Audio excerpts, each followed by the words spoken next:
Ah, on peut le dire, c'est quand même brutal ce que l'on a vu avec cet épisode. Salut tout le monde, bienvenue donc pour cette nouvelle vidéo CB300. Un peu en avance cette fois-ci, puisque Super Bowl oblige, eh bien, le cinquième épisode de la série est arrivé un petit peu plus tôt que prévu. Et sur Amazon, c'est pareil. Eh ben, on va voir ça ensemble. Allez, c'est parti mes gens, on va parler donc de la série The Last of Us. Oh yeah.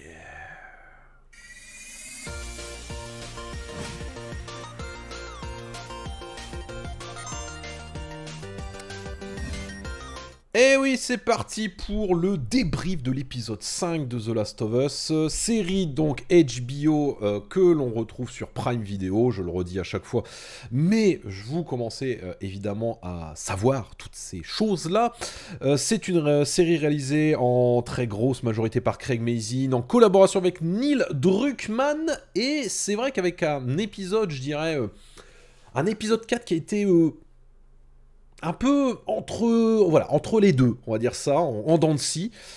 Bah là, c'est complètement l'inverse qui s'est produit, avec beaucoup de choses qui se sont faites en très peu de temps, puisque l'épisode fait 1 heure, et en clairement 1 heure, on a quand même jarté beaucoup d'heures de gameplay venant du jeu, hein, on va pas se mentir, mais en même temps, j'ai presque envie de dire, c'était limite nécessaire pour pouvoir faire avancer l'histoire vite, et pour pouvoir justement après aller jusqu'à la conclusion de l'ensemble, puisque vous le savez maintenant, après ce cinquième épisode, il en reste plus que 4, donc forcément, faut que ça aille vite maintenant. Vite, c'est une chose, faut pas non plus rusher le bazar, parce que sinon après, c'est pas très intéressant, même si, on le rappelle, la série, elle est là aussi pour faire des clins d'œil aux jeux vidéo, mais elle est là aussi un petit peu pour s'extirper du chemin traditionnel mené par le jeu vidéo et raconter peut-être des choses intéressantes à côté. Ce qui va être plus ou moins le cas ici. Parce que nous allons donc, au départ, voir un peu l'histoire de Henry et Sam. Donc vous connaissez, on l'a vu notamment dans le précédent épisode, et on a fait connaissance avec eux de manière très rapide, extrêmement rapide. Mais si vous ne connaissez pas, forcément, si vous n'avez pas fait le jeu, vous savez pas qui c'est, vous savez pas pourquoi, comment, etc., etc. Là, c'est vrai qu'on en sait plus, on en sait un peu plus. Et surtout, je pense que la volonté première de cet épisode, c'est véritablement de montrer qui ils sont. Pourquoi Henry il est recherché comme ça par cette espèce de groupe de mercenaires qui sont là pour détruire tout ce qui bouge, mais aussi notamment Henry qui apparemment fait quelque chose de pas très très bien. Spoiler alerte, on apprend plus tard qu'en effet il a fait quelque chose de pas très très bien, donc c'est peut-être aussi pour ça qu'il est activement recherché par ces gens-là, dont est à la tête Caitlyn, Caitlyn qu'on a vu dans l'épisode 4. Et donc du coup on se retrouve avec l'explication du lien qu'il y a entre les deux. On sait que Sam est sourd et muet, donc du coup lui il n'entend rien, il parle donc avec le langage des signes. Ça m'a fait un petit quelque chose parce que mon grand-père était sourd et muet, donc du coup c'est vrai que ça fait un petit quelque chose à mon petit cœur, c'est normal, paix à son âme bien sûr, mais c'est vrai que ce qui était important, je pense, c'est la manière de les montrer, de les mettre en avant, la manière dont ça a été raconté, et je trouve que ça a été vraiment bien raconté, avec une certaine justesse de l'ensemble. On voit qu'ils sont liés tous les deux, on voit véritablement que Henry veut prendre soin de Sam, et en même temps Sam aussi veut faire attention à Henry. On les voit à un moment donné donc dans cette espèce d'immeuble, mais de grenier en fait, où ils vont commencer à dessiner, parce que forcément le grenier est pas très très très beau, donc ils commencent à dessiner, faire des dessins bien sûr qui sont en rapport avec ce qu'on a vu dans l'épisode 4, bien entendu, et donc du coup c'est vrai que ça fait écho tout de suite à certaines choses que l'on a vues précédemment. Donc tout ça va se mettre en place au fur et à mesure du temps, avec entre autres les recherches menées par le groupe de mercenaires dont est à la tête, Caitlyn, où on en apprend là aussi un petit peu plus sur tout ça, et surtout de voir comment va du coup tout se mettre en place avec la rencontre avec Joël et Ellie. Parce que oui, la rencontre avec Joël et Ellie et Henry et Sam se fait de manière assez, comment dire, expéditive. On va dire ça comme ça, ouais, sans trop spoiler, on va dire ça comme ça. Ça arrive, voilà, Alors, ils ont fait connaissance très vite. On va dire ça comme ça. Et c'est bien de voir un peu toute l'évolution. Henry veut faire confiance à Joël. Joël, lui aussi, mais en même temps, il se méfie beaucoup quand même. Il ne sait pas qui il est. Il ne sait pas pourquoi il est là. Et donc, forcément, ça pose aussi, il se pose des questions. Là où c'est tout l'inverse avec Ellie et Sam, qui vraiment se lient d'amitié très vite. Ah là, ils s'amusent, ils rigolent, sur des trucs bêtes, ils lisent des machins, enfin ils lisent des livres, voilà, ils s'amusent. Et il y a vraiment une différence entre le côté adulte où ils cherchent des solutions pour partir de la ville, parce que forcément ils sont pieds, poings liés, ils savent pas comment partir de tout cela. Henry a la solution, Joël ne l'a pas, mais Joël doit faire confiance à Henry. Voilà, échange de bons procédés. Et bon, en même temps, paradoxalement, on a les enfants qui sont là en train de jouer complètement, et voilà, et qui limite oublient pendant un temps ce qui se passe en fait dans ce monde complètement, d'une part dévasté, et complètement torturé par, donc ces fameux mercenaires, mais aussi en même temps les claqueurs, qui, on ne l'oublie pas, sont aussi présents. Et pas qu'un peu, notamment dans cet épisode, mais ça on y reviendra après.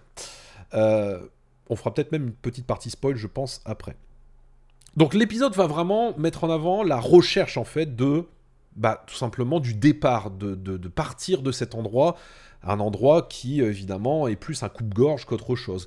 Donc voilà, il va se passer des choses là également. Pareil, les liens vont encore se resserrer avec les enfants, justement, pour voir et montrer un petit peu la différence entre les deux. Et c'est vrai que sur le moment, je me suis dit, alors, est-ce qu'on va avoir cette phase-là? La fameuse phase du moment où il y a plein de véhicules et il se passe quelque chose. Comme dans le jeu, si vous avez fait le jeu, vous savez de quoi je veux parler. En effet, on a ce passage. Alors, il est différent. Dans l'idée, il est là. Dans les grandes idées, le passage est là. Par contre, ils ont quand même mis le paquet sur le côté brutal de la chose. Et on va rentrer dans la partie spoil, parce qu'il faut mettre une partie spoil, c'est obligatoire, parce qu'il faut en parler. C'est hallucinant. La scène, elle m'a donné des frissons complètement. En fait, c'est vraiment l'enchaînement de plusieurs choses qui vont se faire. Donc je ne raconte pas tout ce qui s'est passé auparavant, parce que comme je vous l'ai dit, c'est une montée en puissance petit à petit de ce qui se passe. Mais donc ils vont arriver, ils vont essayer donc de partir de là, et arrive ce fameux moment où il y a la grande maison devant, et t'as un gars qui leur tire dessus, donc eux ils sont derrière les voitures, et puis ils se disent, comment on va faire?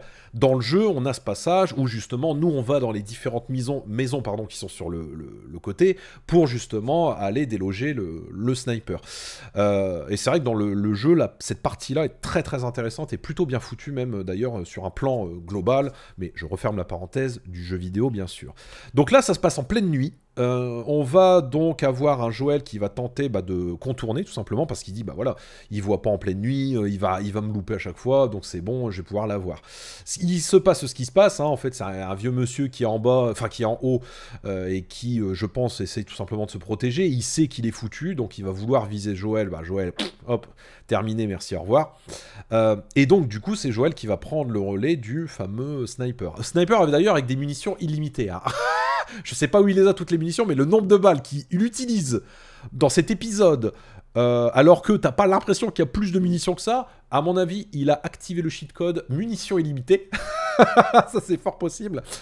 Et puis, il se passe ce qui se passe. C'est-à-dire qu'on va avoir donc tous les mercenaires qui vont arriver avec le camion blindé, les jeeps et tout ça pour justement les récupérer, et Henry et Sam, mais aussi Joël et Ellie, du coup, parce que Joël, on se souvient de ce qu'il a fait dans l'épisode 4, vu qu'il a dérouillé au moins 2-3 gars de leur escouade à eux, aux mercenaires. Donc du coup, on voit Joël qui tire sur le véhicule, qui va s'encastrer directement dans une des maisons pour s'embraser et exploser.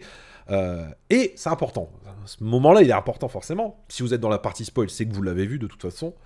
Et donc arrivent les mercenaires pour justement déloger Henry. Henry qui se dit, ouais, ça y est, c'est fini.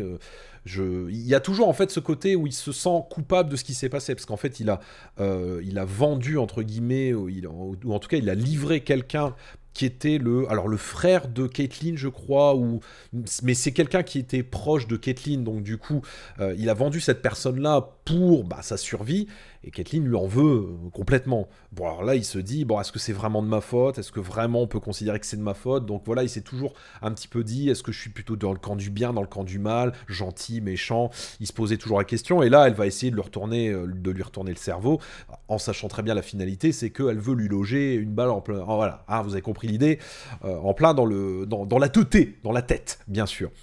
Mais c'était sans compter, non pas Joël, non pas Ellie, mais c'était sans compter sur un nombre incalculable de claqueurs qui sortent de terre. Et ce passage...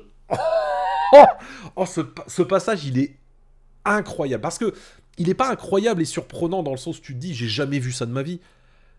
Mais c'est tellement bien foutu, c'est tellement bien préparé. Je me souviens de ce truc où on voit le camion qui tombe dans le ravin, dans cette espèce de trou qui est en train de se former, où on commence à entendre tous les claqueurs et tous les infectés qui sont à l'intérieur.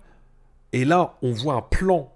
Et là, la mise en scène, elle est très très bonne. Franchement, c'est là où on voit encore une fois la maestria de Craig Mazin sur le plan de la mise en scène pure et dure. C'est très bien filmé. C'est vraiment des plans chirurgicaux où tu as l'impression vraiment d'une maîtrise en fait de ton plan et de ce que tu vas montrer.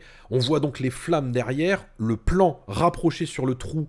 Et là, bam, ils sortent tous d'un coup comme ça. Et ils commencent tous à courir. C'est incroyable. Ce moment-là, il est super parce que t'as des frissons, tu te dis, oh là là, ça y est, ils commencent tout ça, voilà, ils commencent tous à les déglinguer comme ça, et on voit les claqueurs, les infectés qui commencent à sauter sur tous les soldats. Donc forcément, Ellie, elle essaye de se projeter, d'essayer de se protéger. Elle va dans un véhicule, mais à un moment donné, t'as un claqueur qui va dans le véhicule, donc elle essaye après elle sort pour éviter de se faire avoir, etc., etc. On voit les deux, Henry et Sam, sous un véhicule qui commence à se faire choper par les claqueurs. Donc Ellie arrive, elle met des coups de couteau derrière justement pour pouvoir les avoir. Donc c'est vraiment à ce moment-là, c'est intense. Voilà, c'est ça, c'est ce que je cherchais. C'est vraiment intense. C'est une scène qui est très intense parce que ça n'arrête pas et ça envoie et arrive donc le fameux gros boss, c'est-à-dire ceux que l'on a déjà plus ou moins vu, ou en tout cas ce que l'on pensait être dans l'épisode 4, que l'on voit donc cette fois-ci dans cet épisode 5.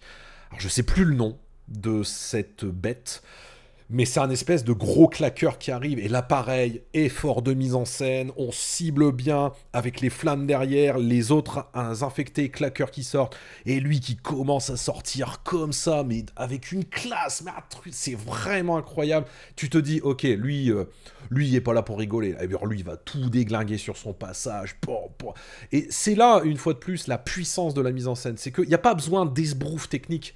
Là, il n'y a pas besoin d'effets spéciaux en tout genre, quoi que ce soit. Là, c'est vraiment bien fait, c'est carré, parce que c'est bien filmé, et on va visualiser les éléments perturbateurs qui vont créer, en fait, l'intensité de la scène. C'est ça qui est fort, et c'est ça qui est bien fait. Le fait que ce soit aussi en pleine nuit apporte aussi, je pense, un soupçon comme ça de terreur que l'on va avoir dans cette scène.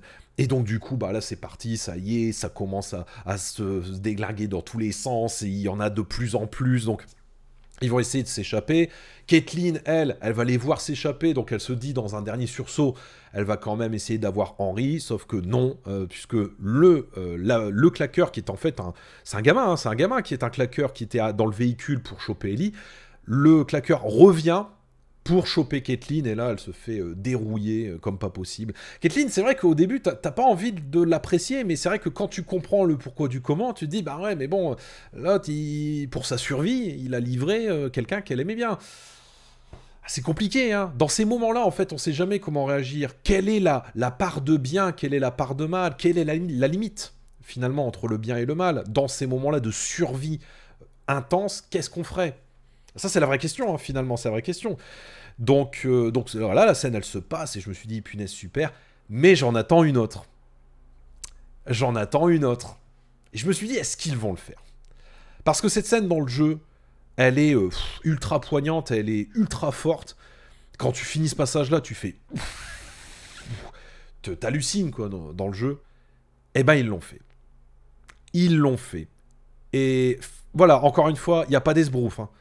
Il n'y a pas on fait durer pendant 10 minutes la scène, ça dure, allez, 2 minutes, 3 minutes montre en main, mais c'est d'une intensité folle. Voilà, et c'est ça, encore une fois, la force de cette série, c'est que on fait pas durer le suspense, on sait ce qui va se passer.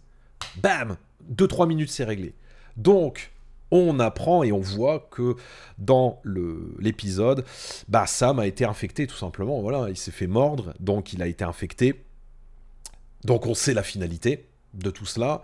Le lendemain matin, donc, il se lève, Ellie, elle se lève et elle voit Sam qui est déjà debout, sauf que Sam, bah, en fait, il est déjà transformé. Bah, il est déjà en train de se transformer, donc elle va essayer de le bouffer.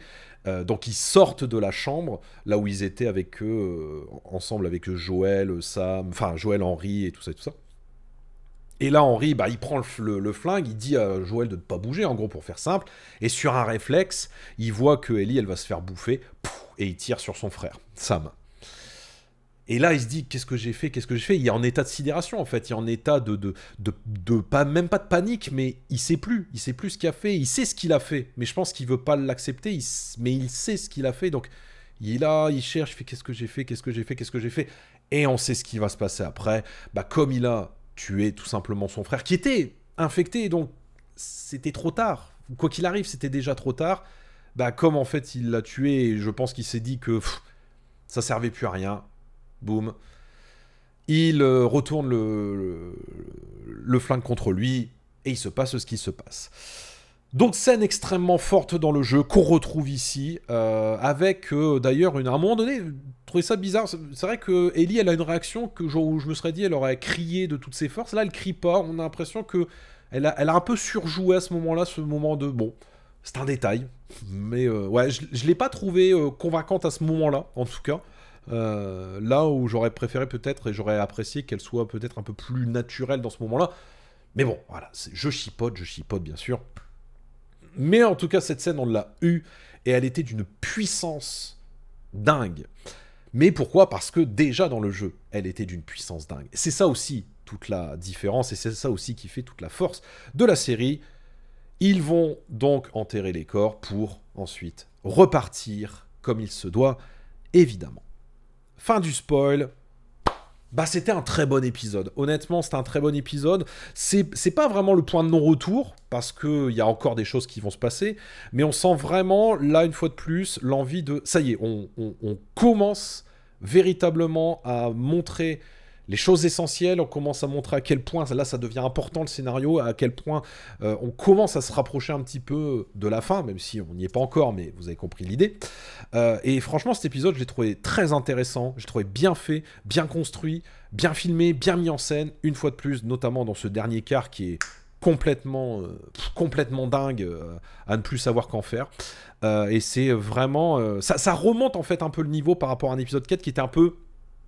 Voilà, un peu en dents de scie, ce qui explique un peu le fameux point de bascule avec notamment la relation entre entre Ellie et Joël, mais clairement cet épisode 5 a montré les choses, c'est-à-dire la puissance, l'énergie, le dynamisme, et surtout l'impact et la brutalité que pouvait avoir justement ce qui était raconté, notamment dans le fameux passage que je vous ai cité en spoil. Voilà, c'était un bon épisode, j'ai hâte de voir la suite. On croise les doigts pour voir si l'évolution sera bonne. Merci beaucoup, des bisous, à très bientôt pour de prochaines aventures. Portez-vous bien, paix, sérénité, force et robustesse, et vive les jeux vidéo, et surtout, le cinéma et les séries.